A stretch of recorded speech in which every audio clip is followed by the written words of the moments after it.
Hello, this is Victor. I'm here with a new video, and in this video I'm going to paint, or in different parts, I'm going to paint the Mortis engine. So I have the Mortis engine assembled in parts. So here we have what will be the bottom part of the Mortis engine. That is the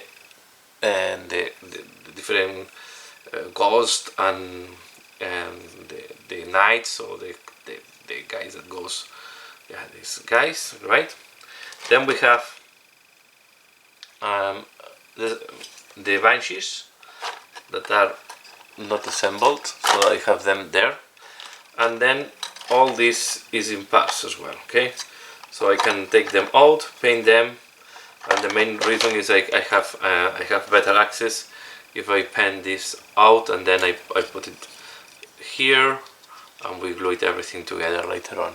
Okay, so it's all in parts, and we are going to paint this thing, and we are going to start with the big part, that is the bottom, and as well I did the base. The base is already done, and it's like that. Okay, so this is what I have done on the base. I use the things that goes on the base. I put some tombstones, and I think this will be the base where I will put the Mortis engine. And we are going to start with this. And if you have seen some of my videos of Ghost, I like to use the Nihilite oxide, and we are going to paint all this type of smoky, ghostly thing in with Nihilite oxide. You start from one side and try to go to the opposite, and yeah, in that case I don't know. It will be quite a long thing to do, but I will start, for example, from here. And I will, with a big brush, and I will apply this all over. If you go over parts that later on I will do in black, like the clothes or other things, I will not worry too much. The point here is try to go a little bit fast and cover all the parts that you need with Nihilite oxide. Okay, I think it's a nice way to do this ghost look. So I'm going to do that. You can see you want to be careful how you hold the miniature and just go around. If I see a mistake like this, that I forgot here to take out a little bit of flesh, take this with a knife that I have it around here. Okay, and we will take it. Let me see when I put my knife. Okay, I lost my knife now. Okay, don't worry. So I will apply this Nihilite oxide all over the ghost, and I will be back for the next step. Okay, I'm not too careful. I will try to spread as much as I can, but of course I go with quite a big brush and just try to cover as much as needed. Okay, and try to be fast. You will more likely you will need to do it in two parts. First do one section, let it dry, and then do another section to make your life easier. So it's up to you how you want. But I will suggest first I will do, for example, this back part, bottom back, and then later on I will do more the upper part, something like that.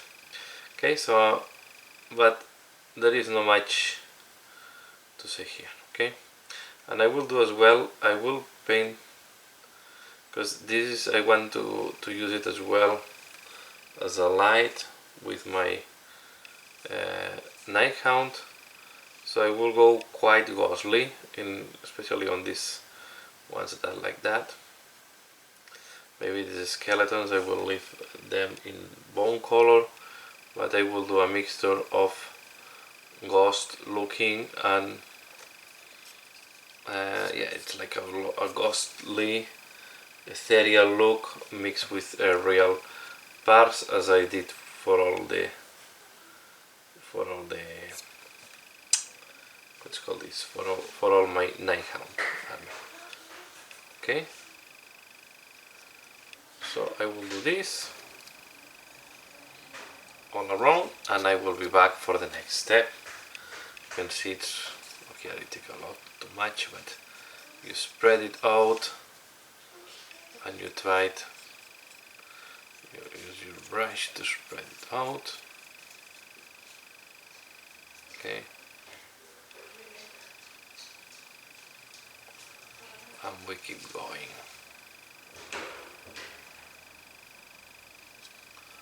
Okay. So I will be working on that. For example, this is a mistake here because this have to go in black later on. As I said, I'm not too concerned if I cover some parts that will go in black at this moment. Even some ghosts, I most likely will leave them in this ethereal looking color. Okay, so I'm doing that, and I will be back for the next step. So this is how it's looking like after applying Nihilate oxide. Okay, and this is, I also did the banshees that go around the, okay, you can see. So next I'm going to use Black Templar, and we're going to do all the parts, all the rest that we want in metallics or even in black, of course. So, and again, here I will use smaller brush. I want a little bit more control. We are going to start, for example, on this part, and we are going to do something like that. Okay, applying it.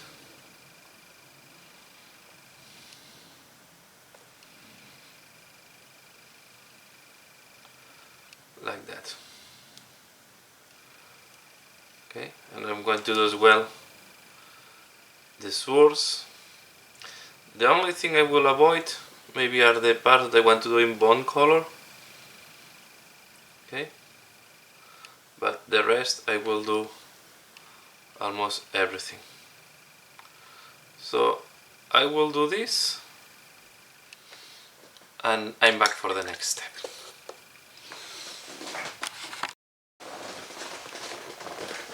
Okay, I have done the black parts and the metal parts here.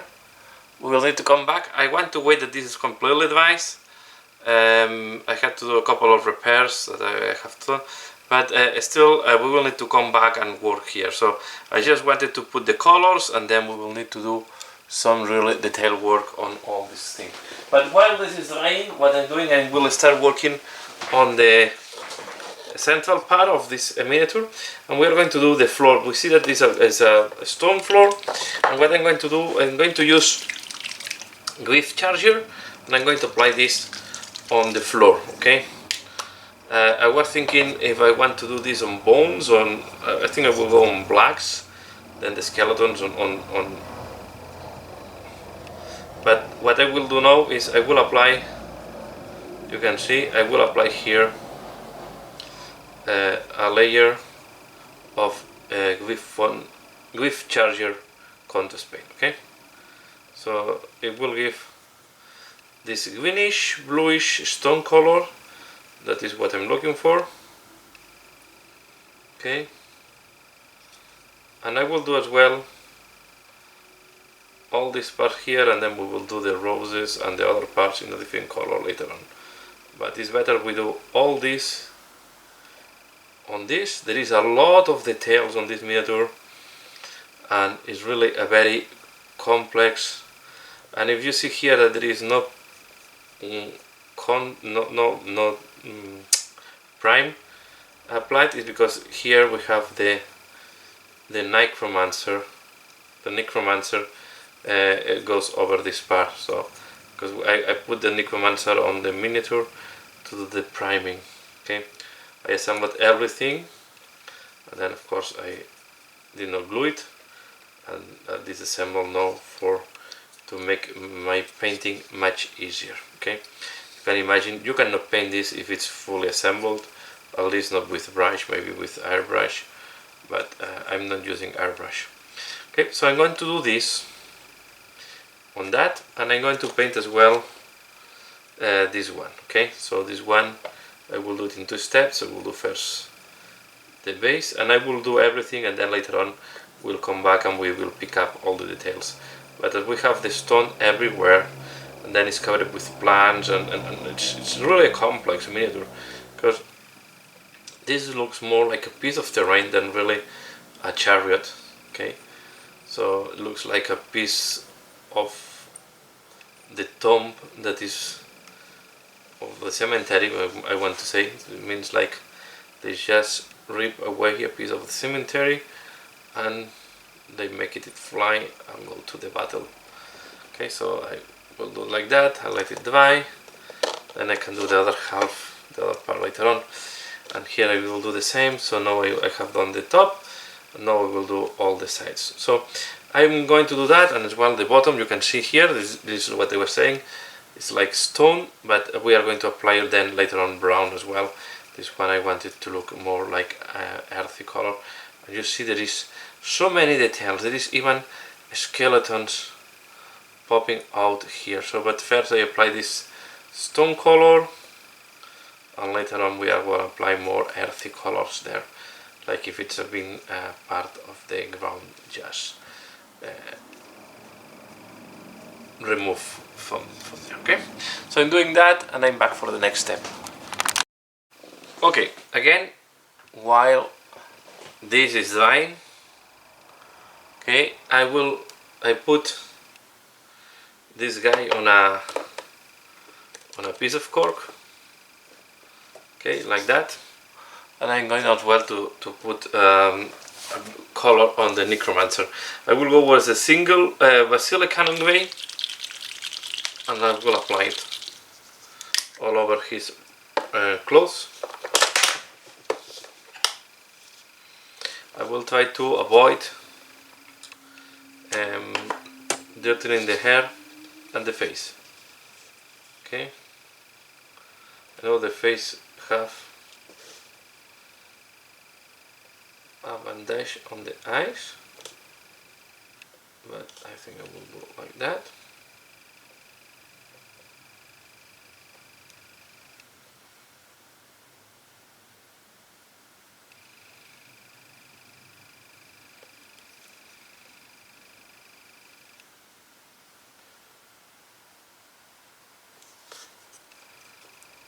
And I will go like that.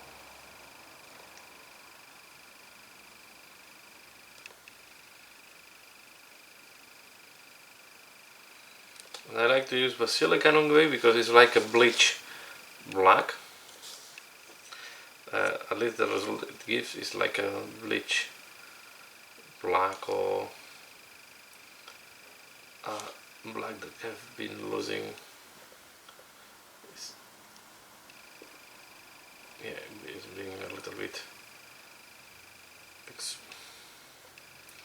weathered, and it's not as darker as it used to be.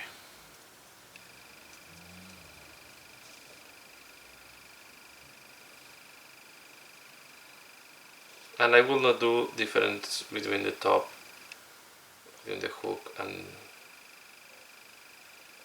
the bottom part of the clothes.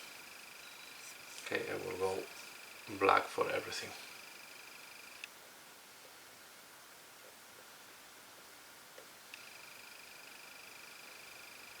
Okay.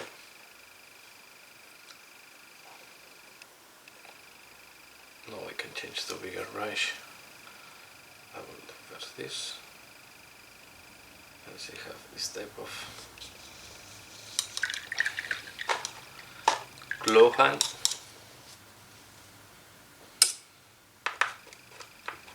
Change to bigger brush.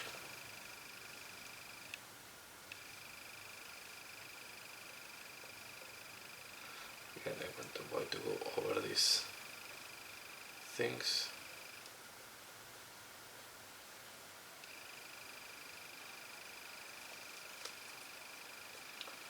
I will keep going.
Okay, I do that.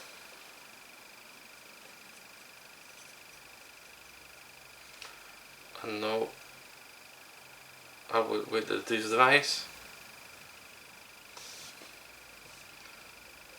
before doing the next step.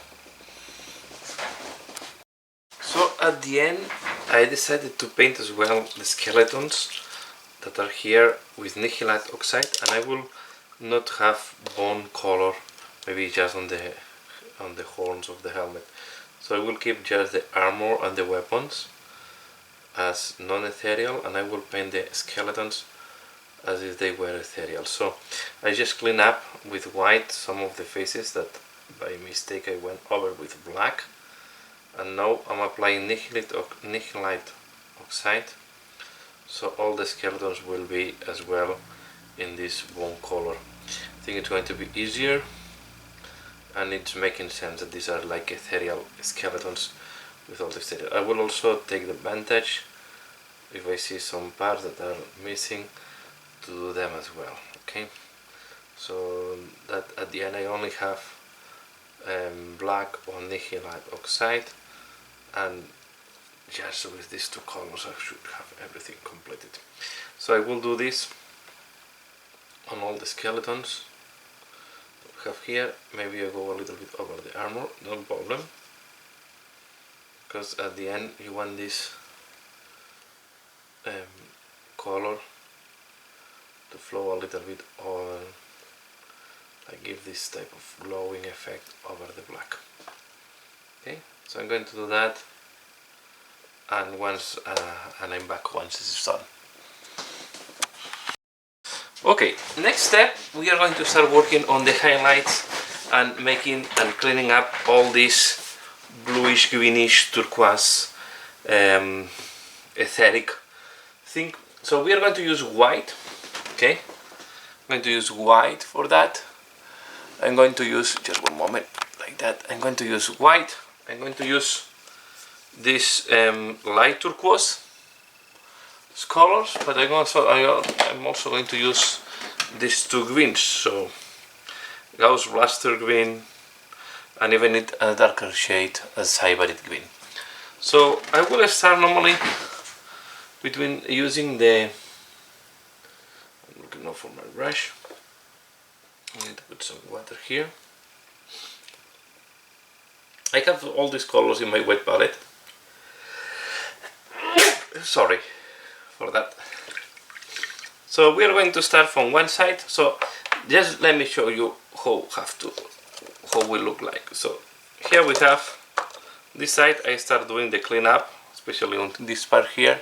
So you should see more sharper white there. So I'm going to work now on this part here.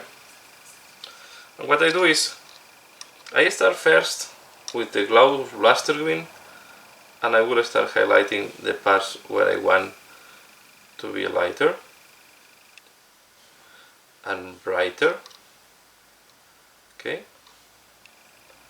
and in some places the color did not went deep enough.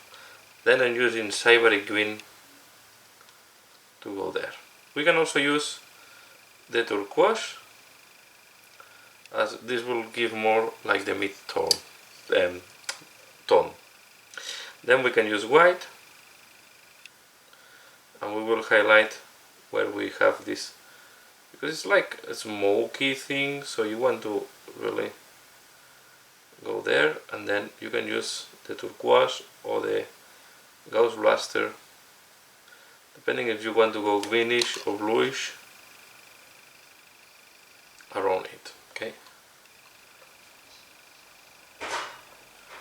so I'm using now the turquoise again, the Gauss Blaster there, then the white,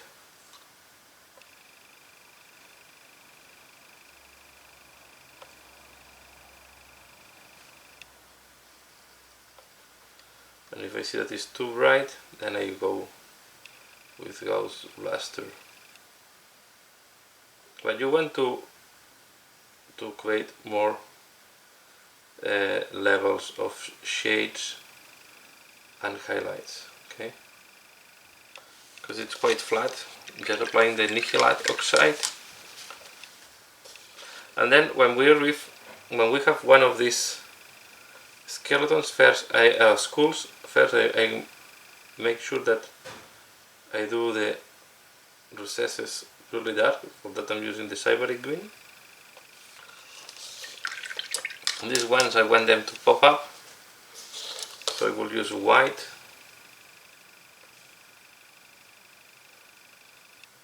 To make them to pop up really nicely. Okay.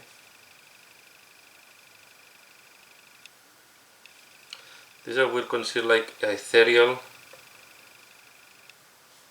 manifestations.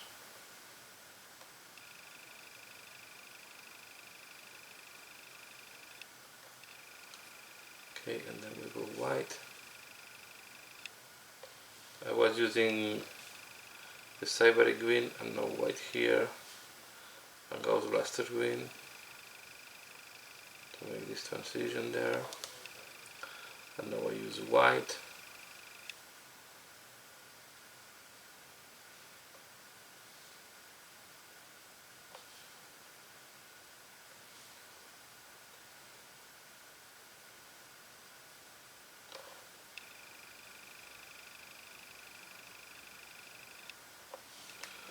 Okay, and back to cyber green.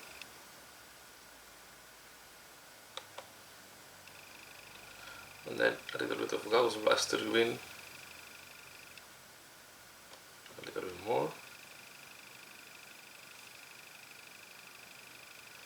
All these colors are in my white palette. I try to keep them moisture and quite thin. Normally the intention is to blend them. You can see now the skull is more visible, and now we can apply Gauss blaster green here to make this part brighter, and we can do like that. Okay, so what you want is to really pop up the shape and make this to look between green and white all the time. You can also use turquoise, because this will give a little bit of bluish. Okay, so it depends on how, if you want to be more blue or more green. And you can see, I'm trying now to see that I'm matching the two sides. So I'm doing first here the light turquoise, then I go with the white on top. I realize that it's too white there, then I remove some of the color. And you can see I am almost mixing it over the miniature. Something like that. There you can see it's too white, this part. So we'll take a little bit of the green. And then if I see that it's too green, you go with the turquoise on top. And you make it match. And this will take quite some time to do it, because you have to do all the smoke. I was thinking to glue it on the base. I think once this is done, I will glue it on the base, because it's going to be easier to manipulate, because it's not you are rubbing off the color by holding it directly. So I can use the base as a holder. And you can see this is what you try to do here.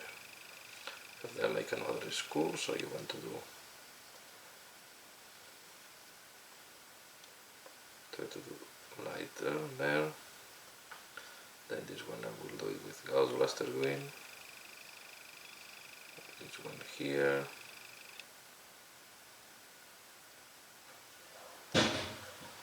Okay.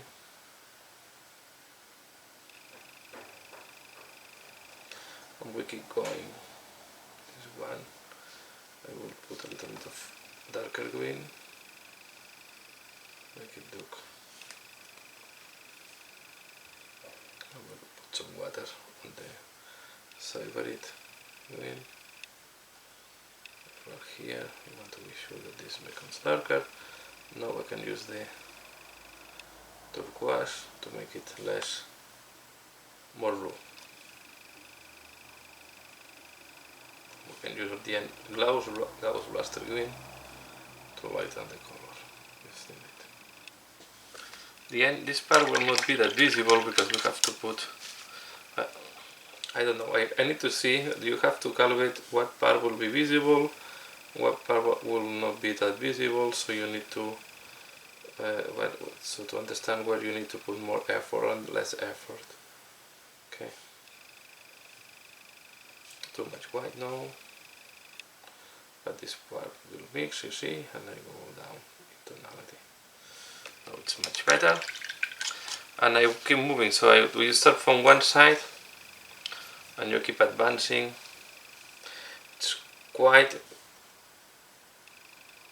It can be quite a complicated shape.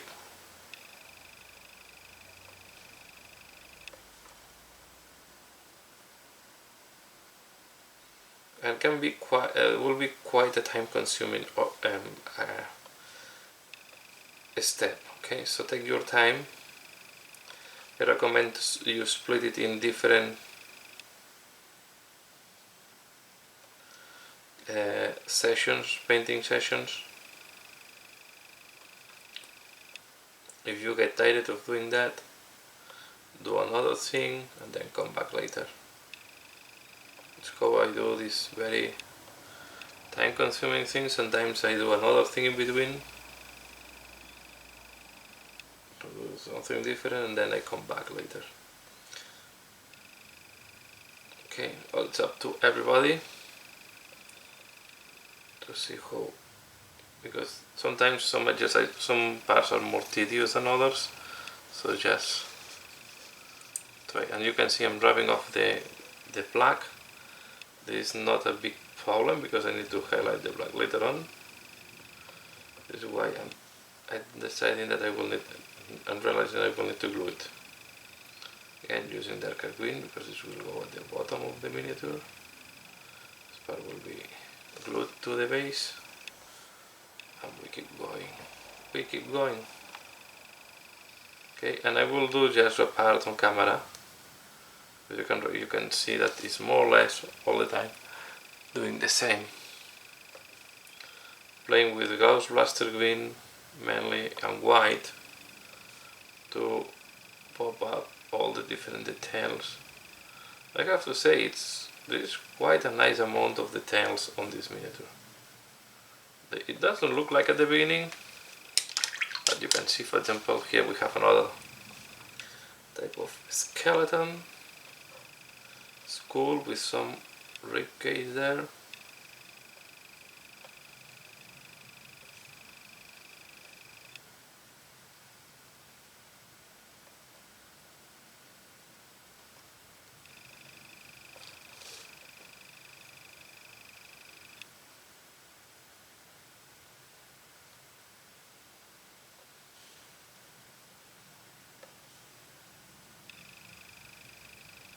Okay.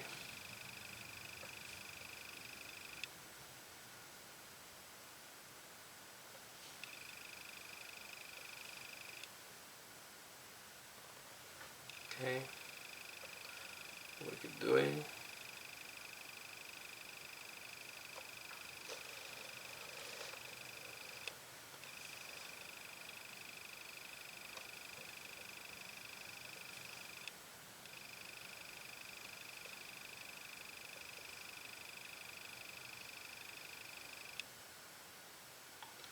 And we keep doing this.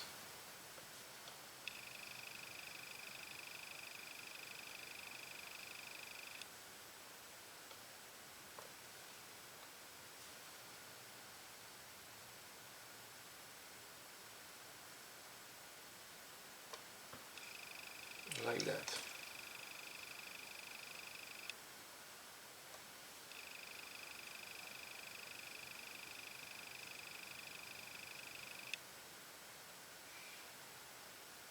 Okay, like that.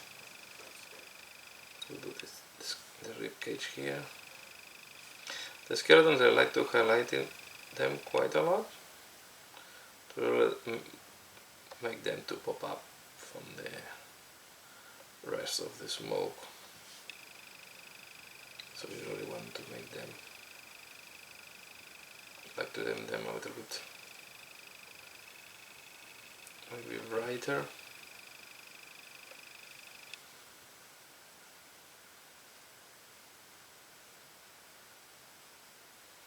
And at the end I decided to do all the skeletons in this ghostly color. Okay, so I will do as well the riding skeletons in the same way. I don't want to create different type of skeletons. I want to make them, all of them, look ethereal. Okay, so I don't think I should do more. I will stop recording here. I think you're getting the idea of what I have to do, what you want to do, just playing with these colors, and I will be back for the next step. Okay, so this is how it looks like after we have done all the highlights, and I also glue it on the base because I realized I was rubbing a lot the paint and I prefer to glue it on the base so I can hold it from the base.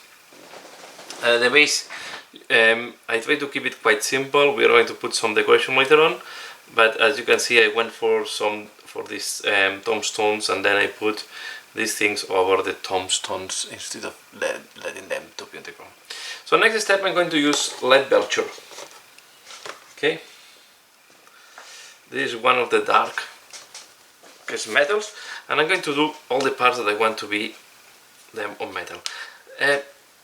I will have as well some parts in like cooperish colors, okay, like brass, and I will have some parts in metal. For example, maybe some of the helmets or of some parts of some of the shields I will do in this cooperish color. So first I will, you can see I start from here, the tip of the lances. I will do all the weapons, and on the barding I will not do everything on metal. So I will just do, as I want to paint them like if the barding was black. Okay, but then I will do some parts. Here I'm adopting, because the other option is to do like I was thinking on the barding I will do the dry brushing, very soft dry brushing on metal. So let's do this first. Okay, so I will take a small brush, because I was thinking if I will do the barding, I will do that if it was metal and then the colors have been rubbed off. So here we have to be careful. I don't want to go over. I don't want to go over the etheric part, and I will just do like that. Okay, and later on I want to keep it very very dark. I will do just a quite a soft dry brushing. Okay, so I will keep it quite dark overall, and I will do this on the barding and on this front armors of the horses. I will do like if it's all metal, but then I will add some rust, especially on the holes. So you see that this have like rusting points. Okay, so I will do like that.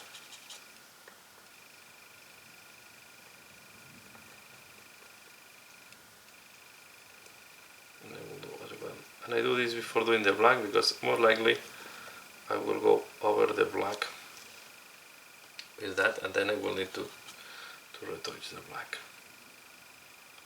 Okay, the armor there will go directly some parts. So the barding and this type of a scale armor, I will do it like that. Then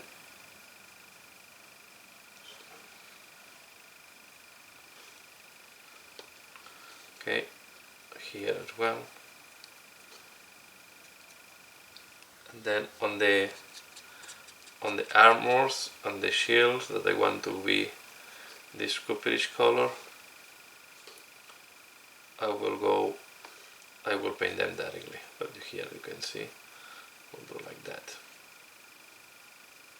And I like to play with this contrasting, where some parts looks much more solid than others, because I have the feeling that making these parts solid, it's making, here they went a little bit too heavy, but okay.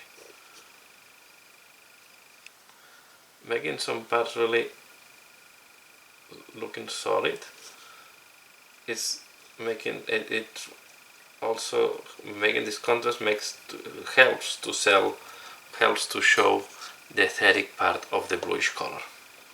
Okay, so I will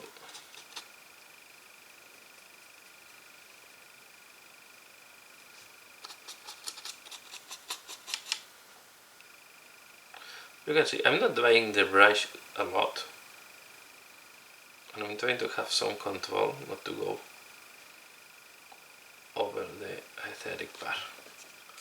Okay, again I want to do the front of the,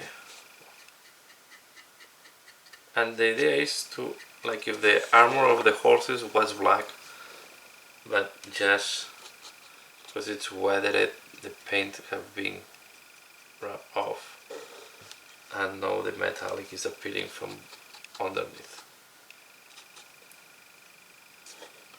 This is the impression I want to give. Okay, here yeah, the etheric part went over the black, but it's not a problem because this will help as well to show that the etheric part, there is not really a hard line between what is etheric and what is not, so I think this is helping there. And now I change my brush. I will start doing more detailed work. So I will continue with the tips of the other lances, and I will keep working on that. Okay, so I'm going to apply all these metallic parts, and then I will be back for the next step. Okay, so we have done the metallic as I explained. Now what I will do is I will do the brass color type, maybe a little bit darker, and I'm going to use for that Balthasar gold. Okay, this color, and we're going to apply the parts where I want more like cooperish color. So this will be mainly, okay, I need to check it better.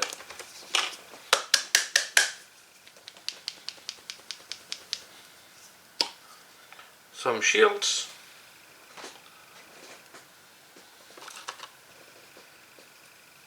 and helmets.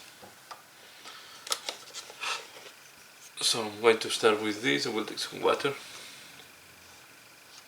I'm going to apply it. Okay, I want to combine this. This will give more like an ancient look. It's a little bit more light.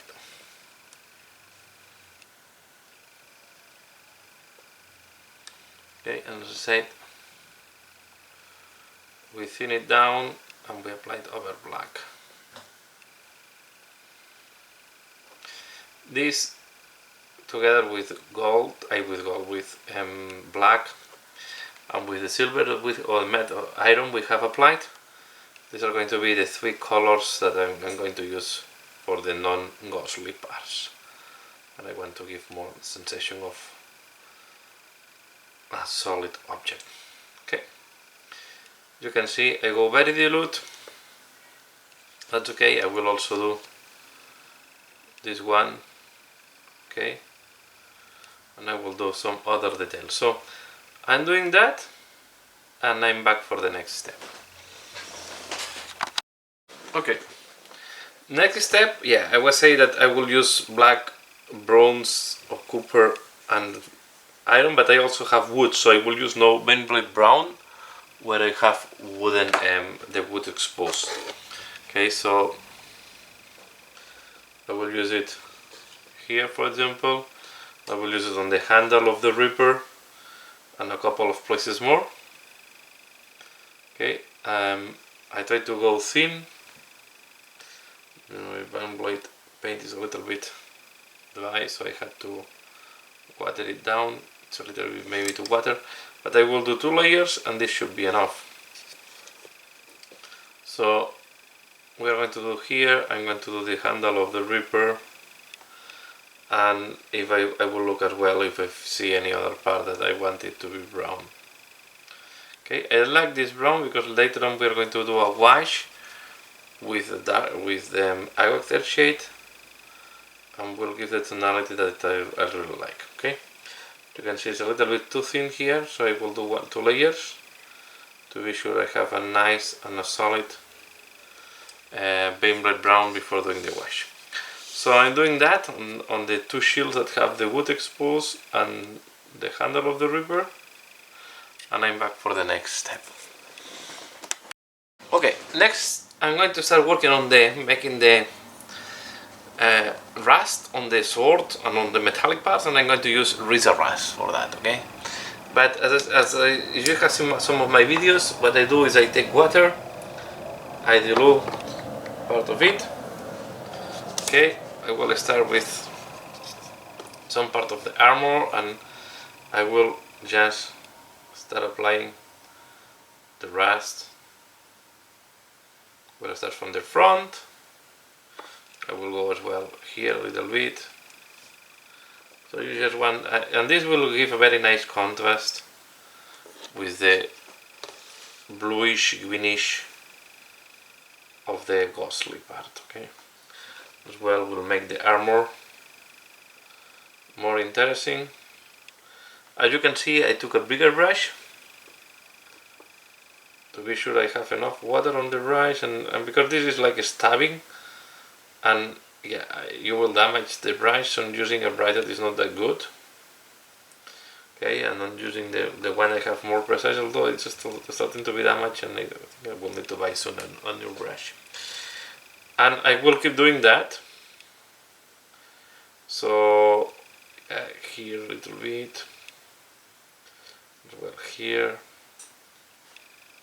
and I will do the part where I think the armor is damaged or rusted. Okay, just be careful not to dirten the ghostly parts. Okay, but I'm looking for where we have holes, and don't worry if the holes disappear now, because later on we are going to do a wash and we are going to make them more visible. So you can see as well that when we go dilute it, you will have more orange concentrated on the holes normally. Okay, I will use this as well a little bit on the armor, just to give a little bit of rust effect. So I will expect the armor to be rust as well. Okay, like a little bit like that. There. And even on the helmet, I will apply a little bit on some parts. Okay, even if we don't have marks, just to be consistent, that everything looks rusty, old, and to be consistent with the full paint job. Okay, so for example here we'll go over the helmet as well. Not everywhere, you don't need to put it everywhere. Okay, I will just do it like that. Okay, so I will keep doing that, and I'm back for the next step. Okay, I have applied the orange spots, as you can see, here and there. Now I'm going to use a thermatic blue, and I'm going to apply this on the cooperish part.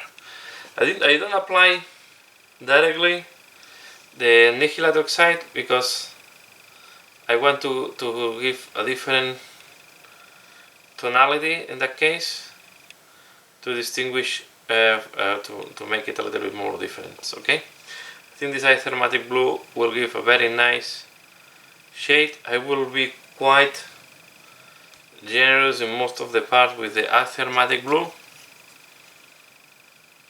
Okay, and later on we are going to apply a wash anyway of browns. Okay, so I'm going to apply it here and there.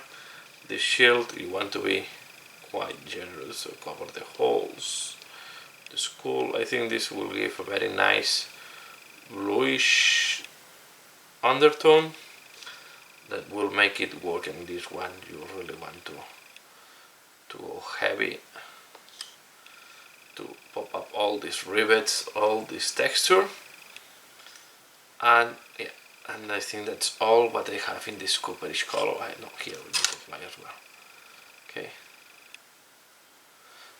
This one, if you touch a little bit the miniature, will not happen. Nothing will happen, to be fair. But be careful as well. So I like to go with the tail. As you can see, I'm using a big brush. And as I went before doing the brown wash, I will need to wait that all this dries. So while this is drying, I'm going to start working on the highlights on the black, and to do that I'm going to play with the grays. Okay, so I'm going to use downstone and mini straton gray. Okay, and then I will have as well a darker gray, so it can be even Corvus black, this one, and I think I will put a little bit of this one, Ashen gray. Okay, we have one that is fresher here. Yeah, we put some Ashen gray, and with these colors I'm going to start highlighting all the black parts. So I will put some Ashen gray on my palette here. And I need to put some downstone because the downstone I have is quite dry. So just one moment. And I will start from the bottom bars. And I do this because I want all my undead armies to have more or less the same tone, although I will have the Soul Blight guys, the vampires, and the Nine Hound. I want both armies to match. I know that this is more for the Soul Blights, but in case I want to mix them, so they will combine. I'm starting to work with downstone. Okay, doing these highlights.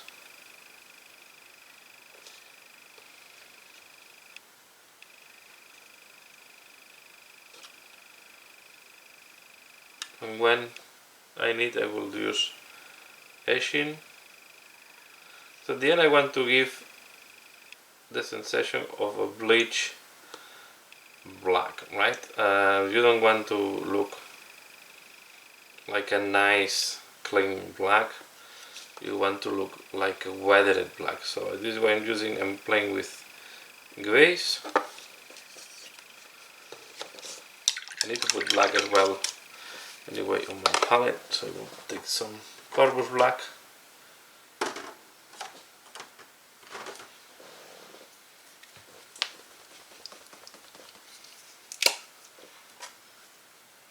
Put it on the palette. To be fair, Corvus black is not pure black, it's a little bit grayish.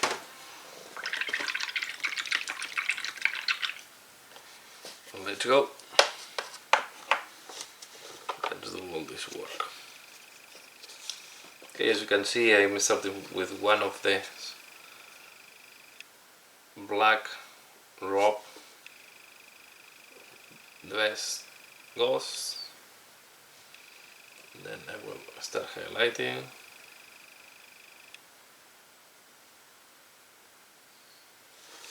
Okay, then I will take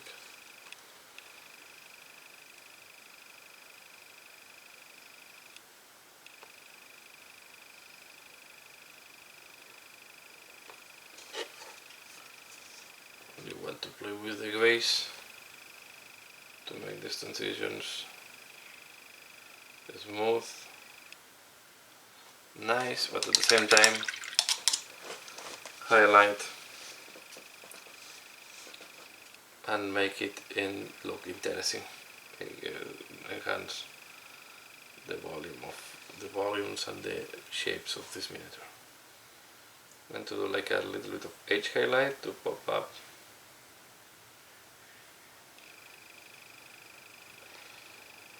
the most different features of the miniature.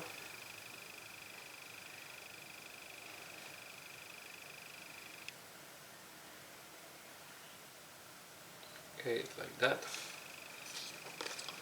Then and the inside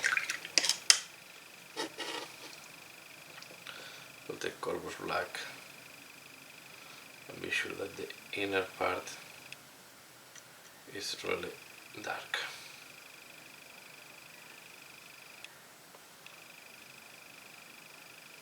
Okay, then I come back with downstone.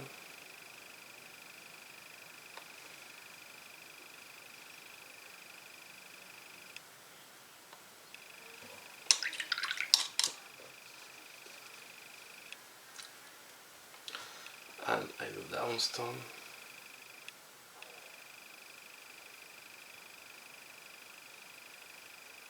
Okay, like that.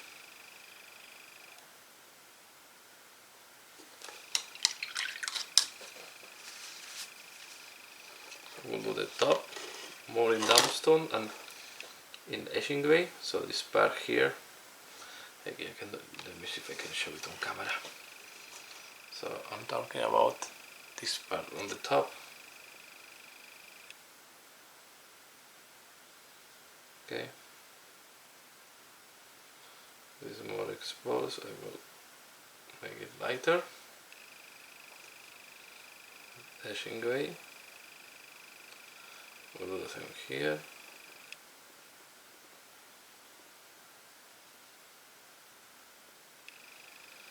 We'll highlight this, and now we will take Corvus black. I will go next to the wrinkle.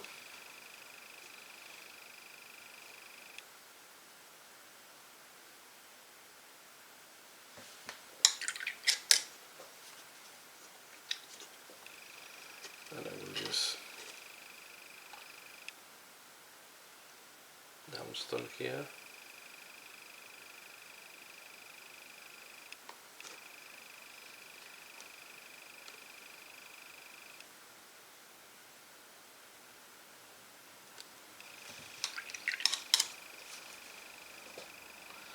I will take black that I have in my palette and clean it if I do some mistake.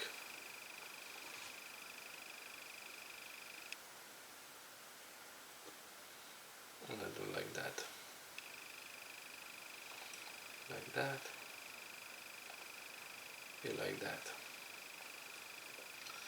I will do this bottom part here.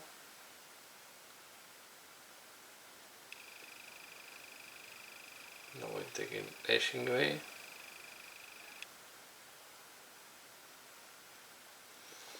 What you want to do is smoothen the transitions, but again, as I said,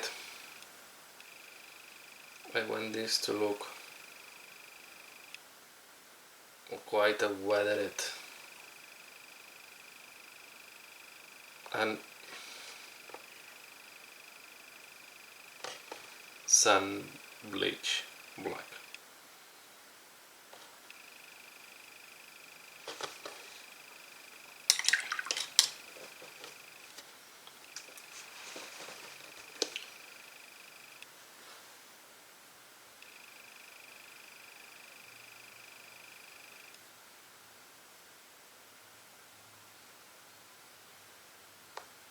Like that.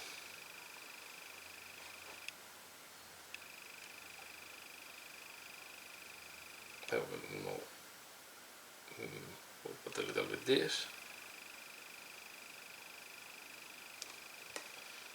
Okay, and then I will use a sheen gray to soften. Again, downstone.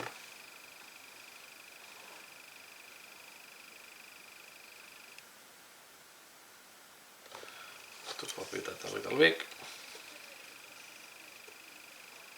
I will use again downstream here.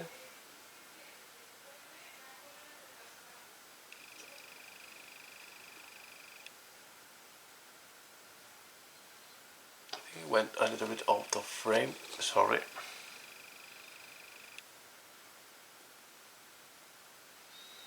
Well, I can tell when the video is so big, it's difficult. It's easy to get out of frame.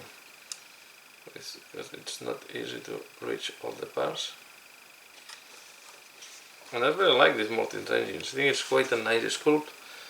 Not the newest one. And on that, but I think it's still a nice one. Okay, and now I can take, now I don't want to take a little bit of a mini stratum, that is the super light gray. Not super light, it's the lightest I put here. With the mini stratum, I will go the pattern closer to the green part, like that.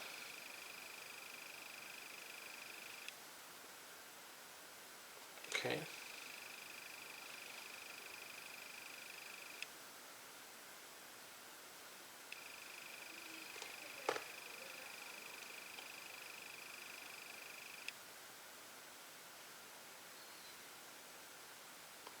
Like that.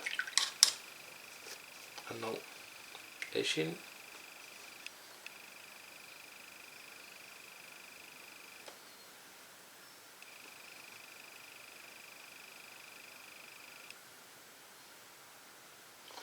In the opposite direction.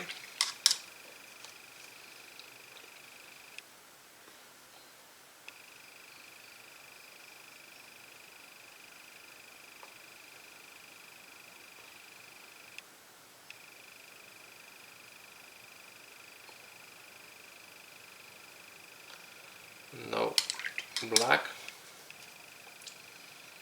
Putting here this mistake, and then downstone. And I will take a sheet gray, I think. I don't want this to pop up that much. Okay, put some water on the sheet gray.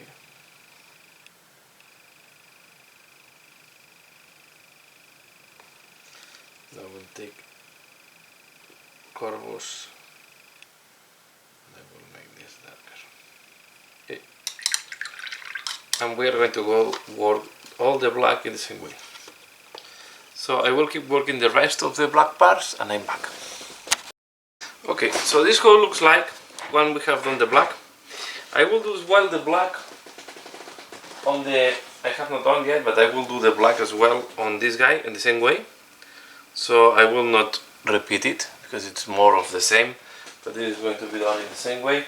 And what I'm going to do now, because I will need some time to dry, I'm going to apply a wash of Aqua Earthshade over the metallic parts. Okay, here we have to be a little bit careful. We don't want to dirten the nice glowing we have. So I'm starting from the top,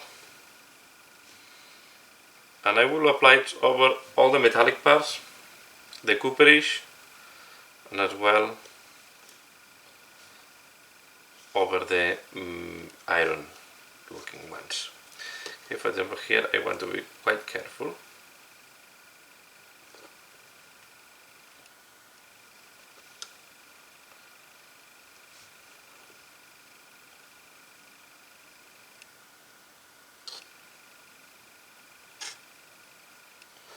Okay, and then it's important we do it on the heavily rusted parts. Okay, like this one.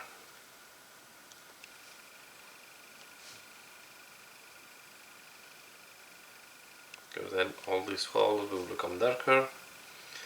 We will give this dirty metallic as well on the armors.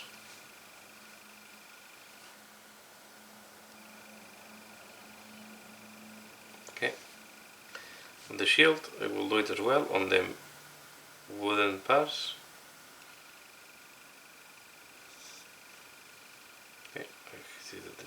hair there.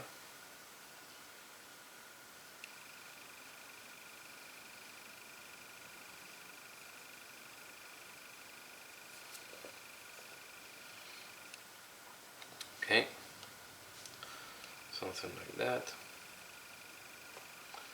Again, I try to be careful not to dirten the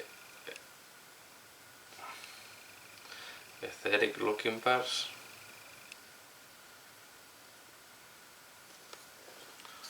Okay, and then I will do the other side, and finally we'll do the batting. So not much to show here, no? I just do that, and then wait at this device before doing any further step on the paint job. Okay, so I do that and I'm back. Okay, so this is how this part is looking like now. Okay, we have all the black done, and we have done as well the cloth of the Nigromancer, okay, in the same way that I was showing. So now we will start working on the core of the Mortis engine, and we will go back to some contrast paste, and I will start using, looking for the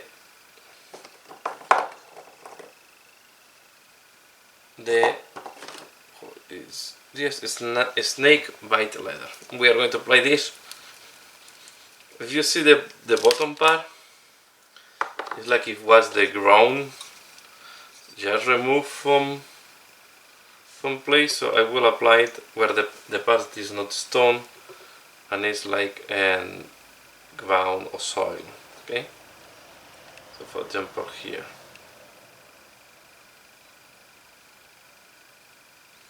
Okay. And I will do the same, for example, on these parts.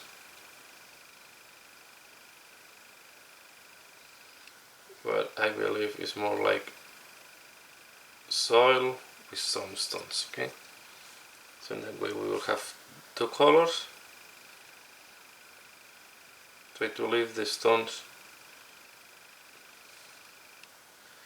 in the gray color we use, and just do part of this type of soil. Okay,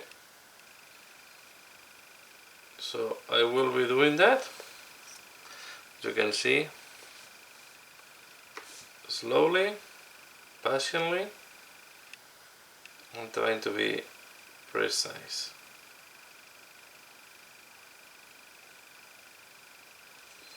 Okay, so I will do that, and I will be back for the next step.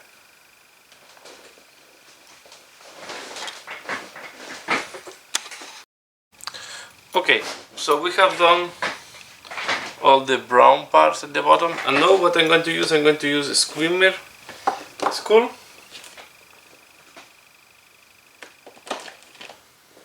This one, skimming spool, and we are going to paint the skulls. So like the ones I have here. I will go the ones that are on here under the stones, and I will paint them with this color. Okay, you can see there.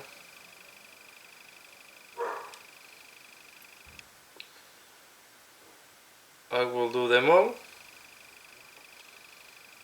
and I will be back for the next step. Okay, again, here we don't, there is not much to say. It's just a thin layer of skimming spool. Try not to block any detail, and we go. Okay, I'm doing that, and I'm back for the next step. Okay, so this is how it's looking like now with all the skulls, and next I'm going to use warp lining to do the how it's called this, the stems, no stems. So the part of the flowers, the roses, we have like roses here. So the part that is not the flower, okay, the leaves and the other green parts. So I'm going to apply this, and I'm going to do it. Try to go carefully and apply it.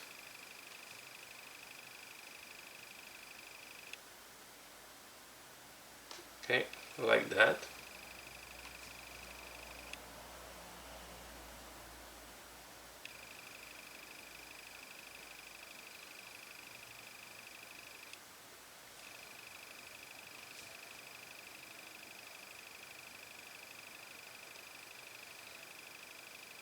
And we go like that. And again, I try to be careful to not touch the roses and to not touch the skulls that we already did. Okay? But also we should not miss them, miss the leaves or the other parts. Okay, this way I'm going slowly, carefully, with the warm lining color.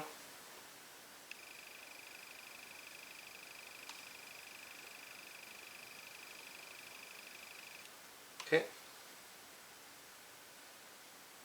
so I will do this for all the parts and I'm back. Okay, next step, I'm going to use fly stirrer on the roses. Okay.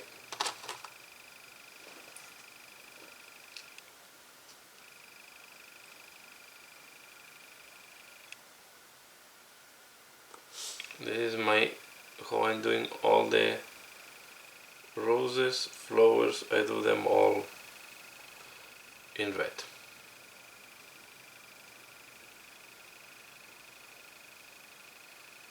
Try to do them in the red. And carefully I'm going to go rose by rose, applying the fly stirrers.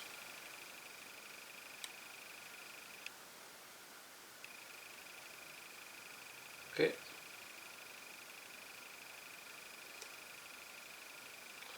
So I'm going to do that.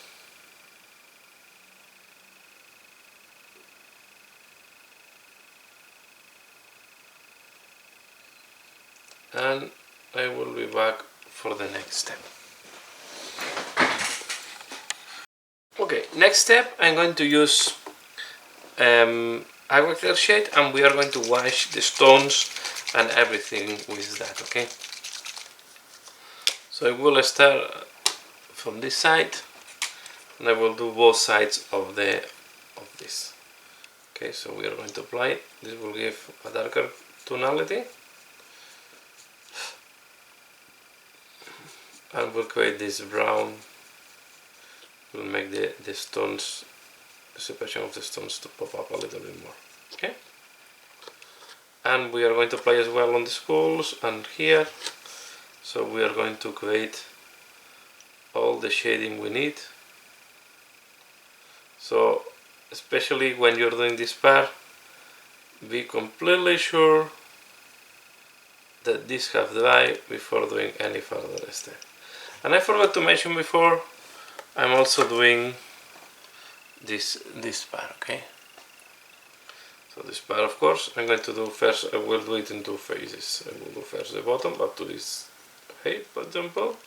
We'll look for like a physical thing that will underneath this. I will do all this and then I will let it dry, standing vertically. Okay, and here if it's pulling a little bit, at the end you want to give sensation of a stone, so this you need to hold vertically.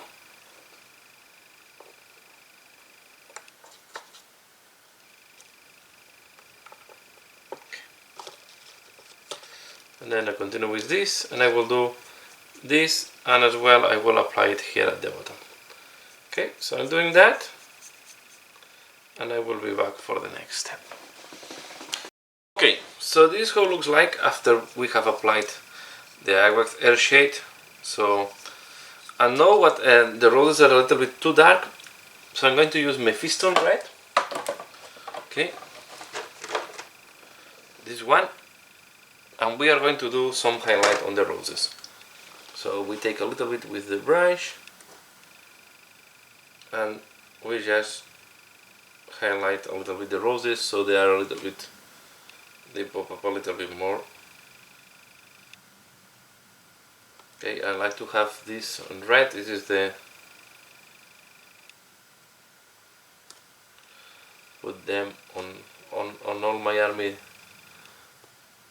They are on this color, and I will keep the same theme between all the death factions.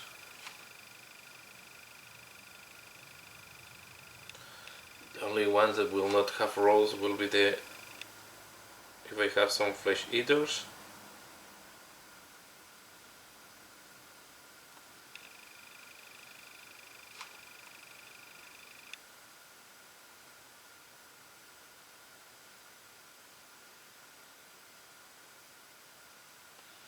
Okay, so I keep doing that. Just some of the flowers, you don't need some parts, the ones that you want to highlight, you need to do everything.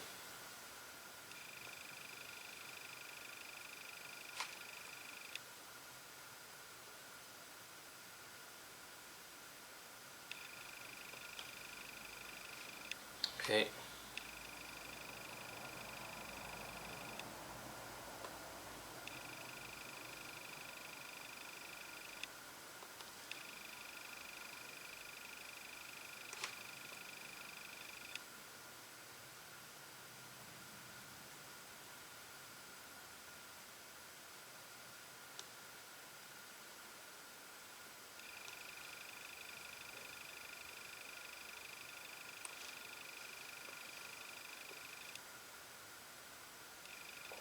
Okay, patiently, you go one by one.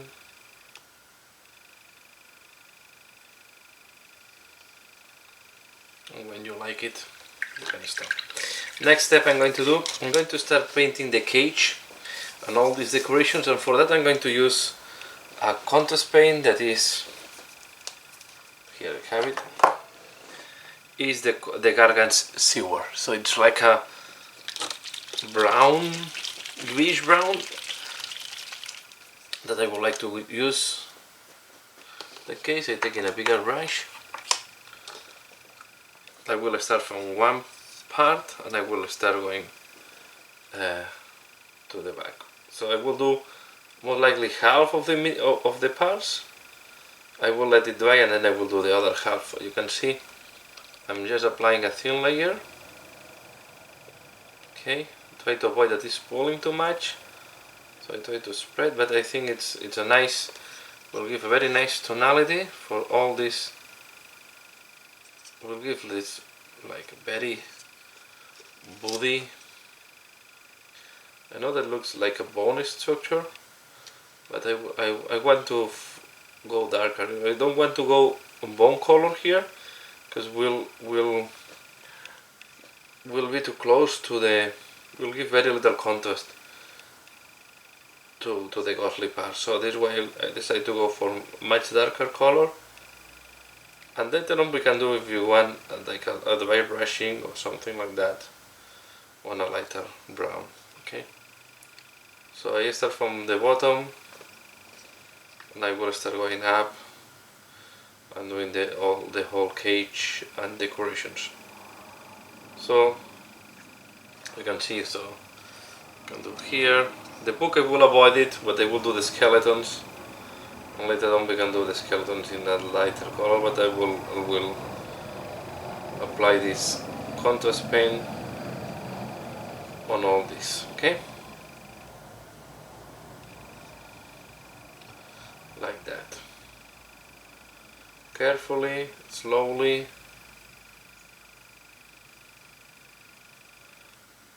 Okay, we have to think that this will be one of the main miniatures of your army, so you want to spend some time and to be sure that you do a nice job. Okay, so I'm doing that, and once it's done and dried, I'm back for the next step. Okay, so I have applied here all the Garak seaweed. Okay, need to wait that this dries before doing any further step on that. And I also did the door. Okay, you will need to do some fine touches later on. So while all this is drying, I will work on this part. Okay, so what I will do next, I will paint these lockers with iron breaker. Okay, I will use a mid-tone for these metallic parts.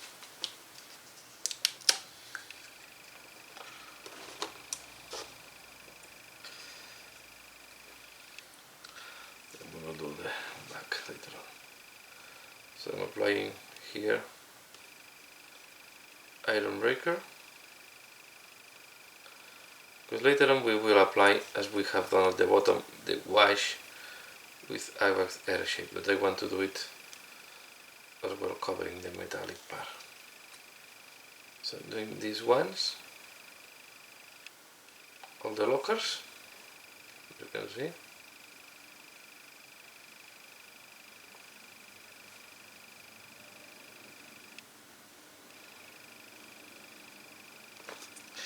And I'm thinking if I will do, I think I will do just the lockers, and the ornaments I will leave them as a stone color. This part, I think I will leave it like a stone, because it will not be that visible once.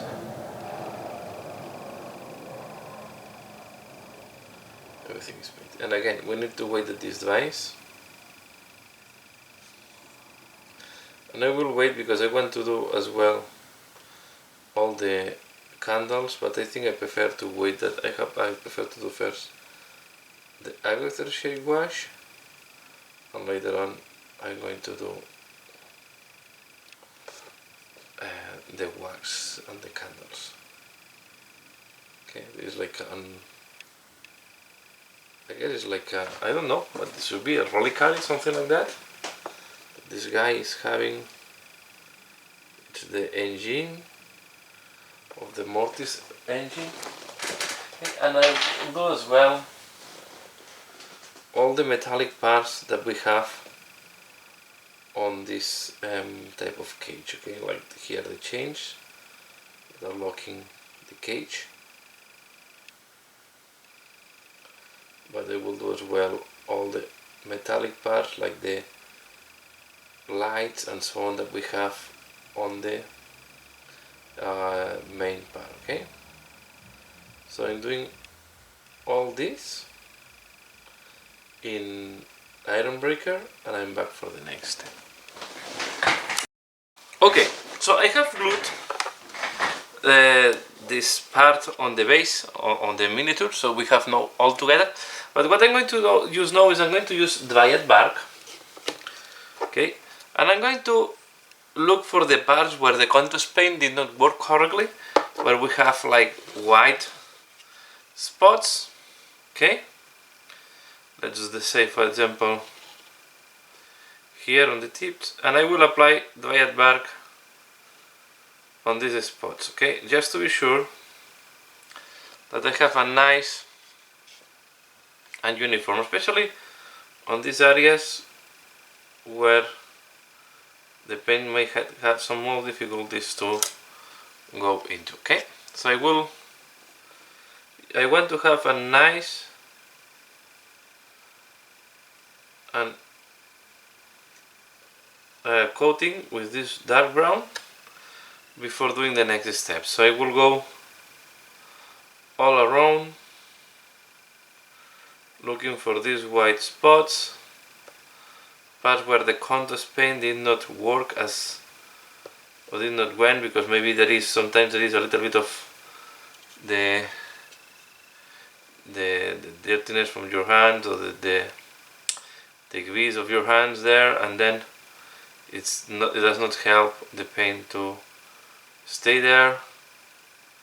Okay, maybe we have touched this part, there is some residue that the contrast does not like, and especially when you do big surfaces like what we have done here, you will need to do this. Okay, so in doing this as well on the skeletons, I want to have white, so I want to avoid any white spot in reality. Here for example it's not that important, but anyway, and I will look around. Okay, so I think now it's more or less good. Just take your time. So let me keep doing that and I'm back. Okay, while the dark brown is drying, what I'm going to do now is I'm going to use a Screaming Skull, and I will paint the candles. Okay, so again, this is not too much. We're going to do well the wax that goes down, all this dripping wax and everything. We are going to do all this in this ivory color. I was thinking to make black candles or black wax, but again, I like to play with the contrast, and sometimes I prefer to. You also can do red candles, but I think will be too contrasting. So I thought that this will be appropriate. Okay, so I'm going to do this on these candles, on the wax, and I will be back for the next step. Okay, next step, what I'm going to do is I'm going to use Gothard Brown and do a dye brushing over the cage. Okay, I'm going to use a very soft brush, taking some paint. That I want to put it on there. And I will take one sheet of paper, and I start with Gothard Brown, and we are going to go lighter and lighter. Okay, let's just start here.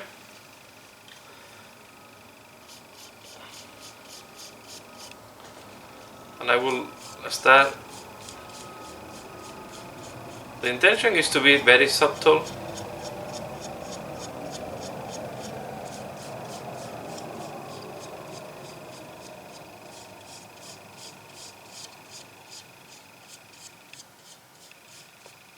Take a little bit more paint.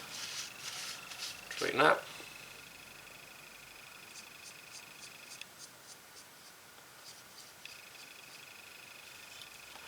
Just be careful not to dirten the ghostly parts.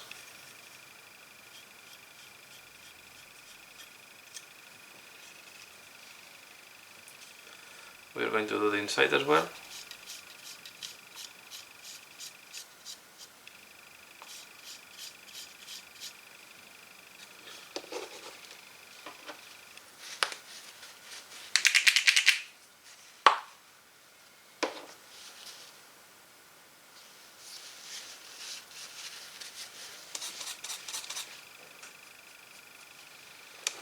Okay, and this one should be quite subtle and will not be super visible. Okay.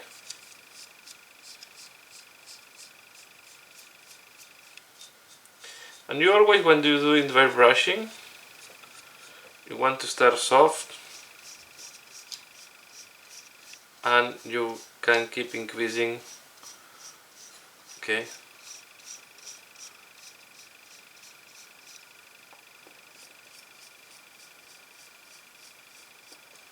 Here I have a small mistake.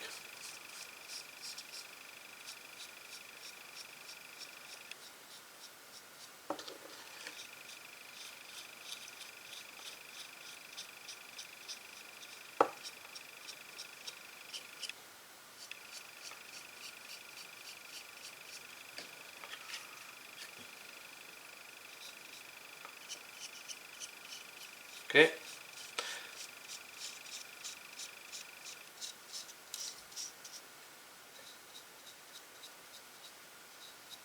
That will do. I see I missed a point there.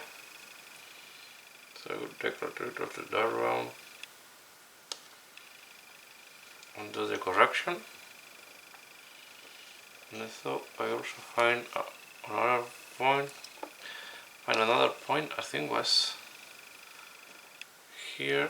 So again, as we am using the air here as well, I should correct this one here. Okay. So I want to avoid to have white spots. So sometimes you can miss something. Just don't hesitate to go back. To be careful not to go the areas where we have applied.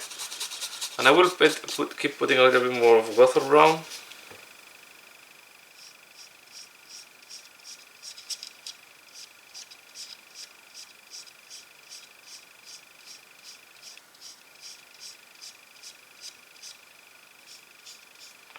See, always we find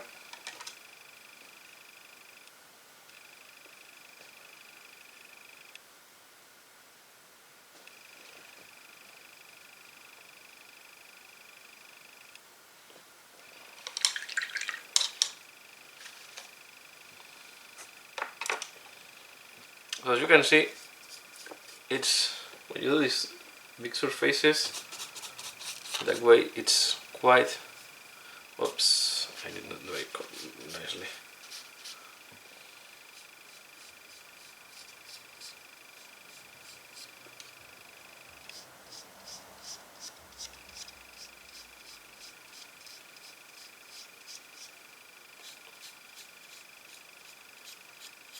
Again, I find white spots there.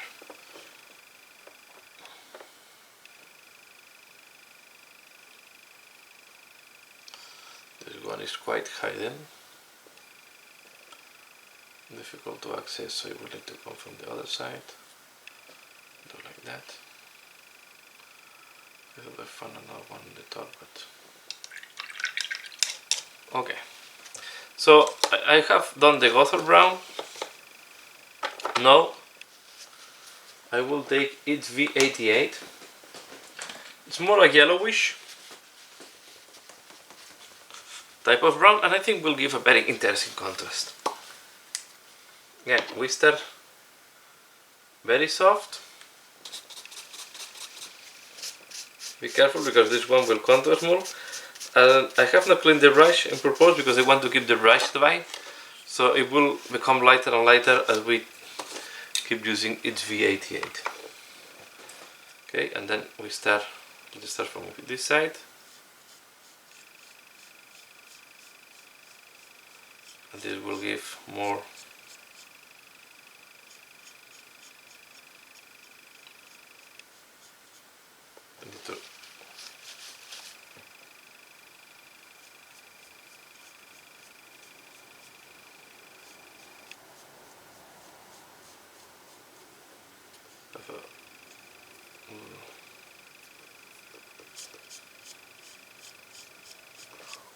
you keep doing dry brushing now with its V88.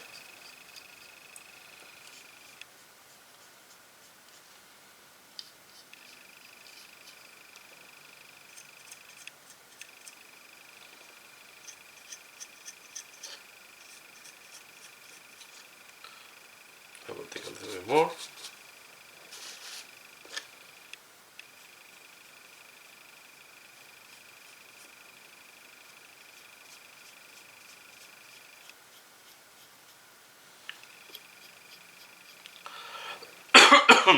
Sorry. And I will keep applying around. take a little more paint.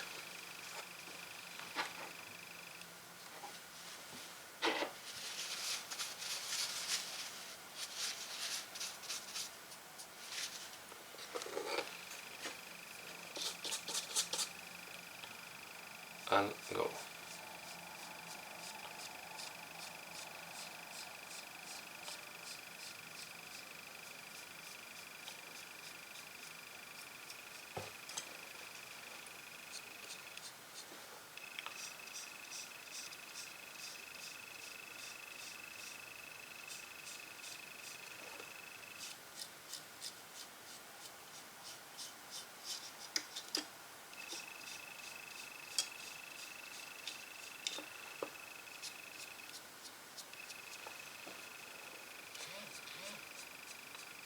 Okay.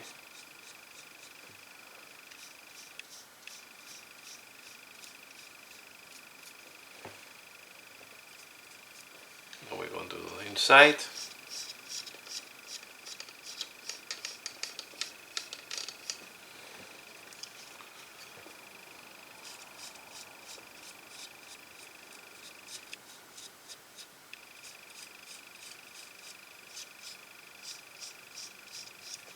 And I forgot that I also have to do the door. So I will keep doing dry brushing with XV88 until I'm happy with the contrast, and then we will change to the next color. And to finalize, I'm going to use the Messy Desert to finalize the dry brushing. Okay, this have to be very light. You have to be very careful with this color. And again, I have not cleaned the brush, so the beginning will be a little bit darker than the Messy Desert. We have the brush still dirt with the previous layers, but I think this will help us to have softer transitions. Okay.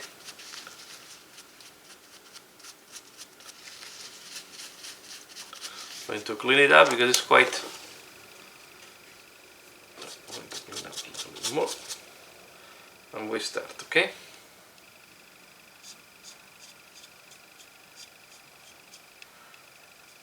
I still have too much paint maybe, but yeah, I think it's good.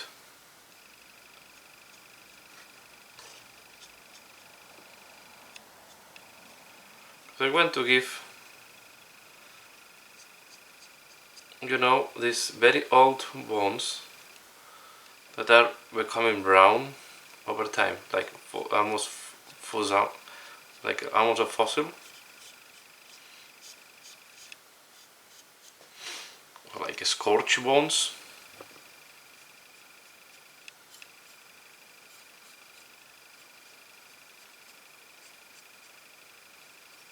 Okay. I'm almost not applying any pressure.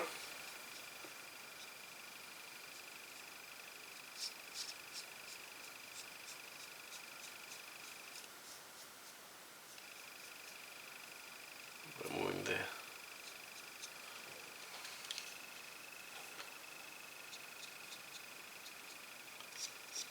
and to do this, to have a very soft brush, I'm doing makeup brushes. Okay, this is a brush normally for our makeup, and I'm going over these parts here.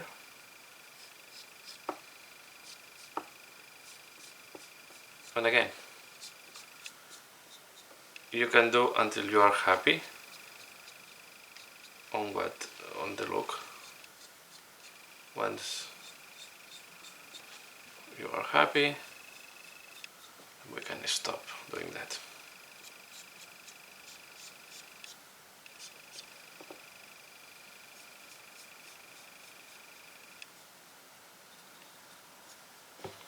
Okay, something like that.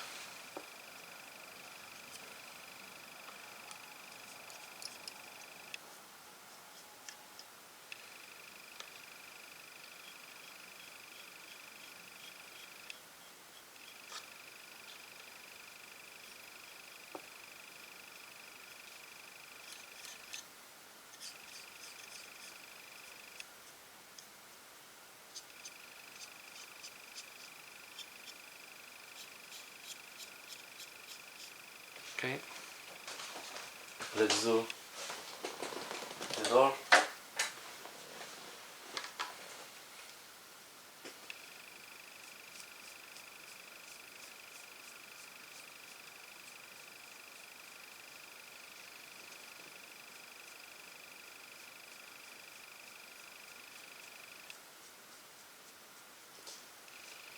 And the other side.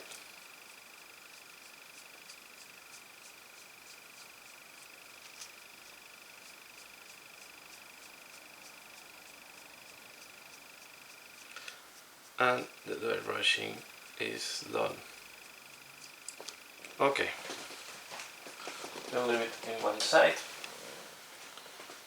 We'll clean the brush. Clean the brush and I'm back.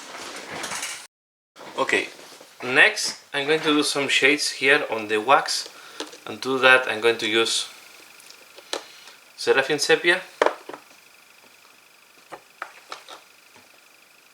Okay.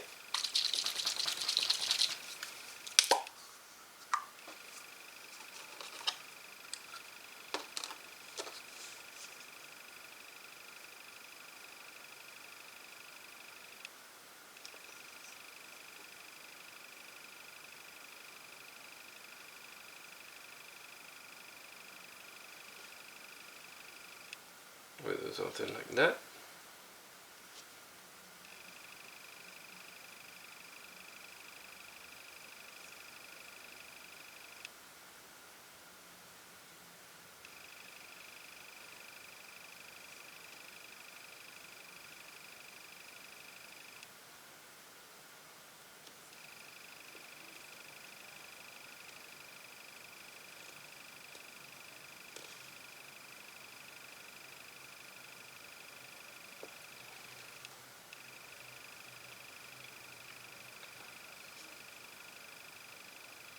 Here we have.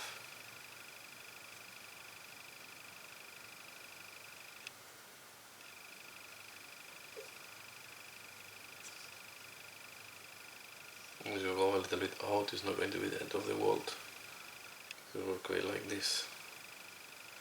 You want to put a little bit on the here, will give the sensation of rusted a little bit.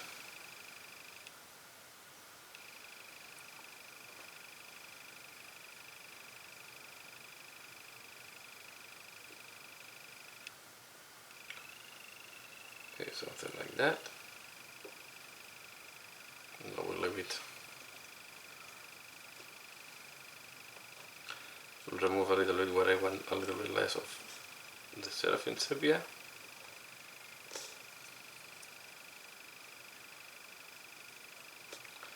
And I will leave it somewhere where I can stand a little bit up. And we are going now to go to do the fires. I think first I will do a wash.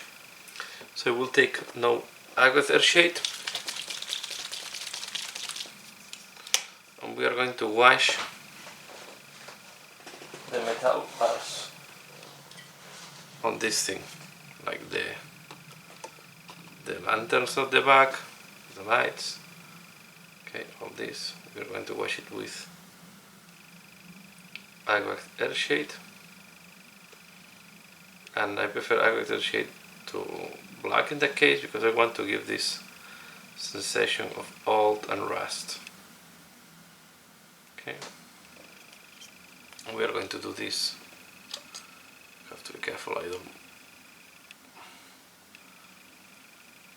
throw the pot. Move it away from here.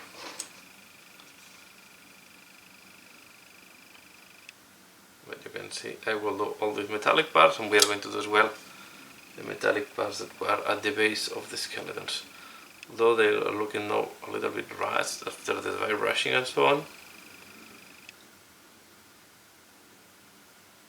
Okay, this is why I wanted to do. I think that making them look a little bit brown is also helping to show them rust. Okay, so I will do all this with Aqueous Earthshade, and I'm back for the next step. Okay, while we have applied the agar shade on all the metallic parts, and next I'm going to apply agarose dunes on the pages of the book. Okay, so we are going to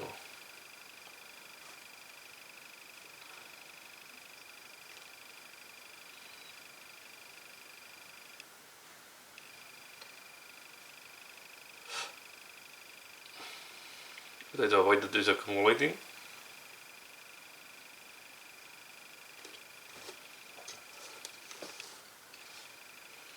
And I'm correcting a mistake that was there. Okay. And we are going to do now from here.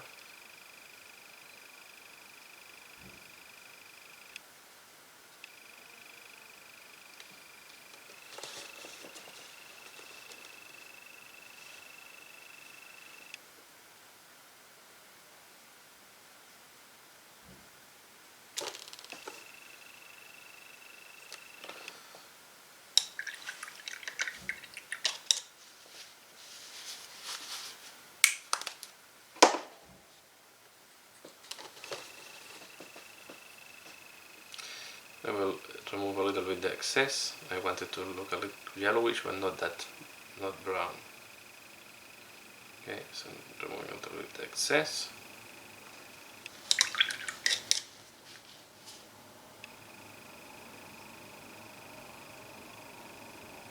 Or something like that. Now we will wait at all this dries, and I will be back for the next step. Next, I'm going to do the fire that we have on the skeleton. So to do the fire, I'm going to do the next three colors. I'm going to use dark yellow, I'm going to use mood green, and warstone glow. Okay, with these three colors, we are going to do the glowing fire on this skeleton. So let's take this one here, that is going to be for me the easiest one to show on camera, and we will start applying the dark yellow to create a very bright light color. Okay, of course I will do one fire and the other ones you can imagine are done in the same way.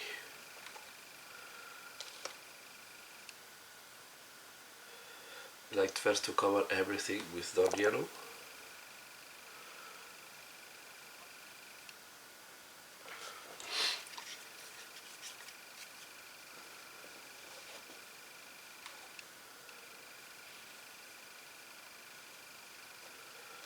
Okay,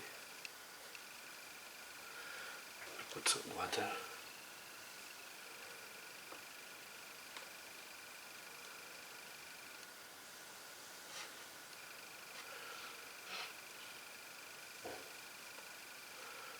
We are going like that.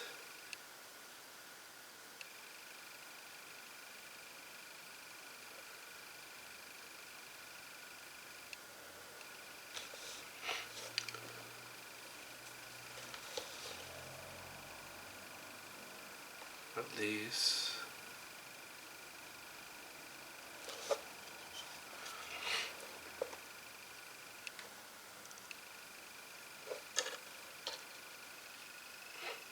When we have applied the dark yellow, then we can start using mood green. And on my wet palette, I will have it next to the yellow, so in case I need to mix to help with the transition. So we are going to start applying green here on the most external parts, and we go up. And as we go up, I will apply a little bit more of yellow. Of green, sorry. Because you want the up of the fire to be darker and the inner part of the bases to be lighter.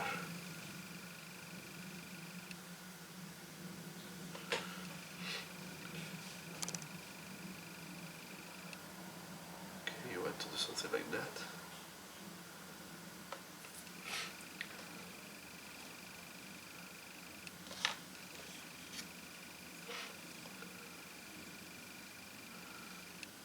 If you follow my channel, you know that this is not the first time I do green fire.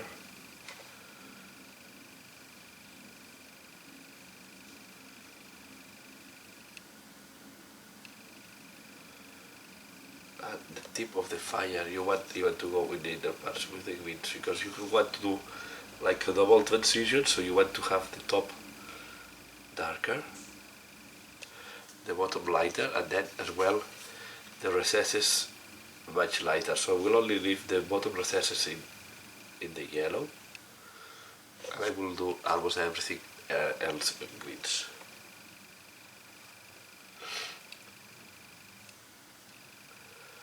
Apologize if my voice does not reach very well now. I have quite an important cold. I'm losing my voice by moments. Okay, so you can see it here. I don't know if I can show you sort of in camera easily, because it's quite high and it's not that easy to show. Now we'll start using a darker green. Put some water to make it, because you want to be a little bit thinner. And now I will start from the top.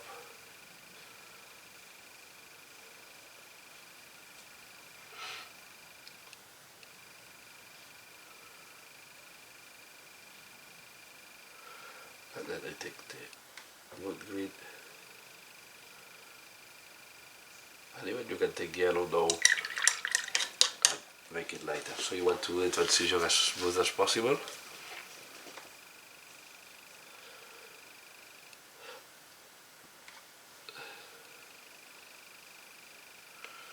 This is why you want to do something like that.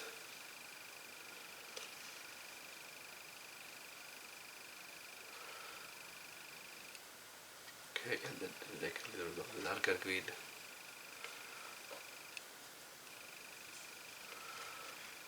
And the idea is that the top is darker and the bottom is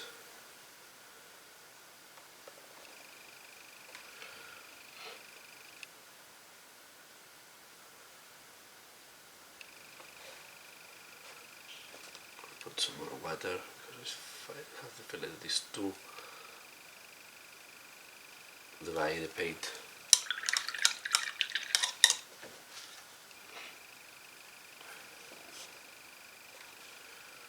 Oh, I can put this.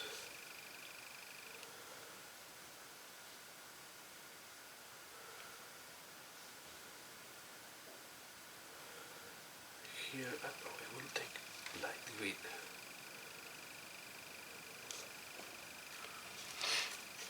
And we do it like that.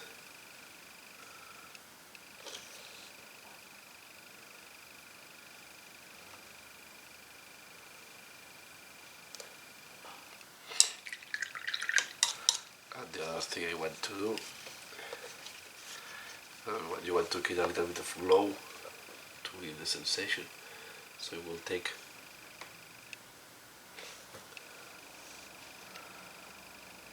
the green, and now I will add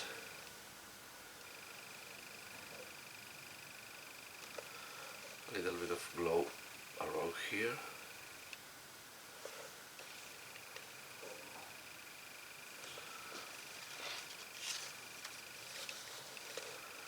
To give this sensation of fire, you need to give a little bit of glow here, and as well in that area here.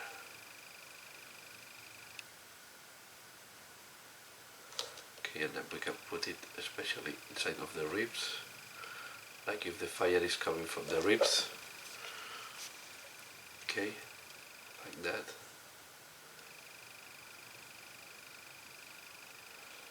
This will improve the sensation of fire, and then we put a little bit of glow on the parts just next, like if you can see I go with very thin paint. You want to be as translucent as possible. I don't want to exaggerate, just to give this additional like glow on these parts. Okay, and then we keep applying some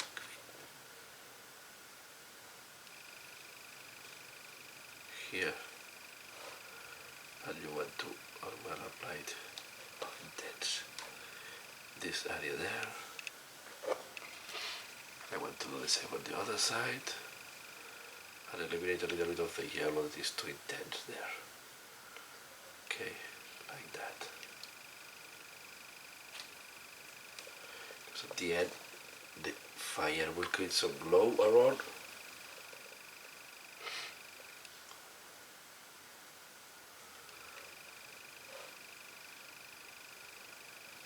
Okay, something like that.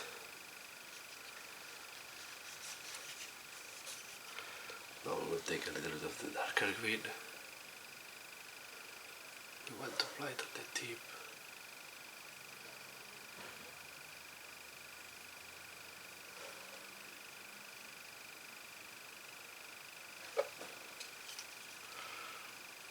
Just to give the sensation of fire, I want to put a little bit of the lighter green at the bottom here, some of the, like that.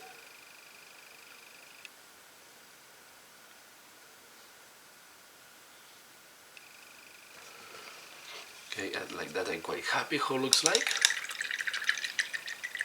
So now it's time to do the other fires. So I will do the ball like that and I'm back for the next step.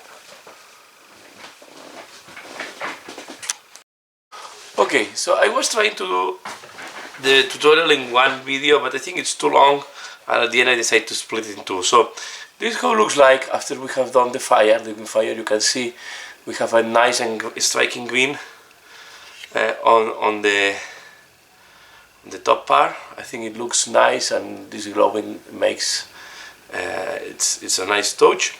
And we are going to finalize here the part 1 on the painting tutorial of the Mortis engine. So keep tuned if you want to see the part 2. And yeah, and as usual, thanks a lot for watching and see you again later. Bye.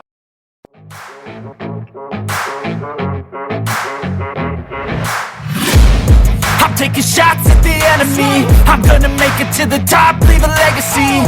If I got something to say, you better let me speak. Turn it up a new degree, bitch, you ain't seen anything.